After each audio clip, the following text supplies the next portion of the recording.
쓸모아. 일본이 경제 도발을 한 지 벌써 100일이 지났습니다. 지난해 사상 최대인 735만 명에 달했던 일본행 관광객은 일본 여행 보이콧으로 급감했습니다.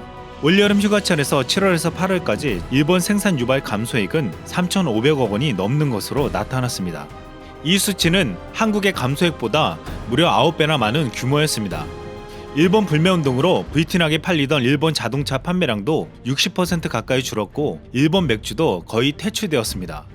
일본 아베 정권은 이제 와서 출구 전략을 찾는 듯 보이고 있습니다. 지난달 24일 일본 방위성의 요시노코지 국제정책과장은 한일 군사협의를 언제쯤 재개할 수 있는지를 물어왔습니다. 일본의 고노 방위상도 지난달 정경두 국방장관과 대화하고 싶다고 말한 바 있었습니다. 지난 8월 한일 군사정보 보호협정 종료 결정 이후 양국의 군사협의 채널은 사실상 막혔습니다. 하지만 일본은 지난 2일 북한이 쏜 미사일 개수도 맞추지 못할 정도로 불안감을 보이자 한국과의 지소미아 중요성을 자각하며 먼저 군사협력을 제안해오고 있는 것으로 보고 있습니다. 지난 4월 아베는 2년 동안 금기시됐던 한국은 중요한 이웃나라라는 발언을 다시 꺼냈습니다.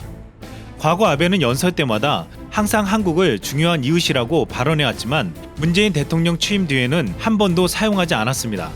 최근 일본 집권당 2인자인 니카이 자민당 간사장은 우선 일본이 손을 내밀어 양보할 수 있는 것은 양보할 일이라고 말했고, 아카바 가즈요시 일본 국토교통상은 한국은 일본의 문화를 전해준 은인과 같은 나라라고 말했습니다. 아베 정권 인사들은 한국과의 관계가 중요하다고 한입으로 말하면서도 아직도 아베는 국가 간 약속을 요구하고 싶다는 말로 같은 말만 반복하고 있습니다. 일본은 출구 전략을 세우고 싶지만 출구를 찾지 못하고 있는 것으로 보이고 있는 것입니다. 일본 정부가 아무런 대책을 세우지 못하자 일본 기업들은 스스로 출구를 찾고 있습니다. 한국의 삼성과 SK 하이닉스, LG 디스플레이는 일본이 아닌 다른 공급처를 찾았고 국산화에 큰 성과를 내고 있습니다. 이에 일본의 도쿄가 공업은 인천 송도에 있는 한국 공장에서 EV용 포토레지스트 생산을 추진하고 있습니다. 여기에 또 다른 포토레지스트 업체인 B사도 일본에서 생산하던 EV용 포토레지스트를 한국 공장으로 옮길 계획을 검토하고 있는 것으로 파악됐습니다.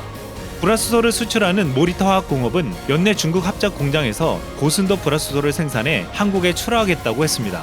일본의 반도체 소재 업체 관계자는 수출 규제가 장기화되면 일본 업계도 자국 정부 눈치만 보고 있을 수는 없다면서 판로가 끊기면 매출 손실이 불가피해 손 놓고 있다가는 벼랑 끝에 몰릴 것이라고 말했습니다.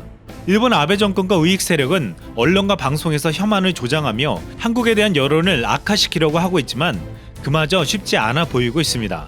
올여름 일본을 방문한 한국인은 87만 400명으로 작년 동기 대비 27.6%나 줄었는데 한국을 방문한 일본인은 60만 4,482명으로 같은 기간 10.3%로 오히려 증가했습니다.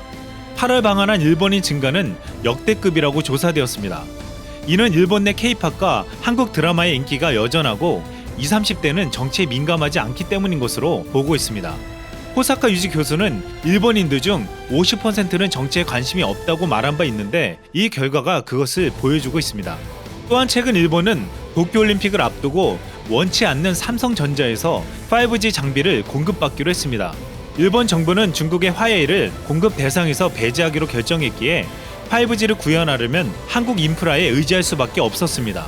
아이러니하게도 일본 정부가 수출을 규제하려 했던 삼성은 일본의 5G 장비를 납품해 5년간 20억 달러, 하나로 2조 3,500억 원어치의 5G 장비를 공급하게 된 것입니다.